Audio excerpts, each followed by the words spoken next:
বাংলাদেশকে নিয়ে যে খেলায় নেমেছে নরেন্দ্র মোদী, সেই খেলার চ্যাম্পিয়ন ডক্টর মোহাম্মদ ইউনূস। স্বৈরাচারী সরকারের পতনের পর থেকেই বাংলাদেশিদের ভিসা দেওয়া বন্ধ করে দেয় ভারত। মুখে ভারত নিরাপত্তার অজুহাত দেখালেও এটা ছিল ভারতের পক্ষ থেকে গণ অভ্যুত্থানের শাস্তি। বাংলাদেশিরা কেন তাদের বসানো পুতুল সরকারকে ক্ষমতাচ্যুত করল? ভারত ভেবেছিল হয়তো তাদের এমন নিষেধাজ্ঞায় বাংলাদেশিদের ব্যাপক ক্ষতি হবে, তবে হলো উল্টো। বাংলাদেশিরা নয়, ভারত নিজেরাই এখন বিপাকে পড়েছে বাংলাদেশিদের ভিসা না দিয়ে। এই সুযোগে ডক্টর মোহাম্মদ ইউনূসও বাংলাদেশি পর্যটকদের ভারত নির্ভরতা কাটানোর মাস্টার প্ল্যান নিয়ে হাজির হয়েছেন। বাংলাদেশকে বিপদে ফেলতে গিয়ে ভারত আম ও ছালা দুটোই হারাতে বসেছে। বিস্তারিত থাকছে বিডিটিউব নিউজের আজকের এই ভিডিওতে। গ্রাম বাংলায় একটা প্রবাদ প্রচলিত আছে, দাঁত থাকতে নাকি দাঁতের মর্ম কেউ বোঝে না।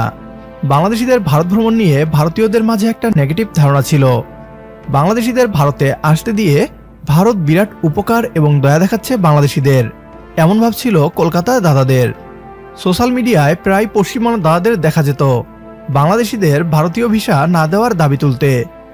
জুলাইয়ের গণ অভ্যুত্থানে শেখ হাসিনার পতনের পর ভারত আনঅফিসিয়ালি বাংলাদেশের উপর ভিসা নিষেধাজ্ঞা আরোপ করে। বাংলাদেশের নাগরিকদের পর্যটক ভিসা দেওয়া বন্ধ করে দেয় দেশটি। উদ্দেশ্য ছিল নতুন সরকারের উপর একটা চাপ প্রয়োগ করা। তবে নতুন এই বাংলাদেশ যে দুর্বলতাকে শক্তিতে পরিণত করতে পারে তা হয়তো জানা ছিল না ভারতীয়দের। ভারত ভ্রমণ বয়কট করে বাংলাদেশিরা এখন বিকল্প খুঁজে নিয়েছে। অক্টোবর মাস থেকেই শুরু হয়ে গেছে পর্যটন মৌসুম। দেশ বিদেশে পছন্দের গন্তব্যে ছুটছেন পর্যটকরা। খরচ সুবিধা বিবেচনায় বাংলাদেশিদের সর্বাধিক পছন্দের গন্তব্য ভারতের ভ্রমণ ভিসার কোনো খবর এখনও নেই। বিকল্প হিসেবে বেড়েছে প্যাকেজ ট্যুরের কদর। শীর্ষ দেশগুলোর মধ্যে রয়েছে থাইল্যান্ড, মালদ্বীপ, শ্রীলঙ্কা, মালয়েশিয়া, সিঙ্গাপুর ও নেপাল। ফ্লাইটে এই রুটে যাত্রীর চাপ কয়েকগুণ বেড়ে গিয়েছে।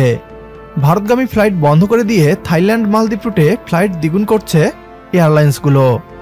বাংলাদেশ ভারতের বিকল্প খুঁজে নিলেও ভারত কিন্তু বাংলাদেশি পর্যটকদের বিকল্প খুঁজে পায়নি। উল্টো এখন ভারতীয়রা বিপদে রয়েছে।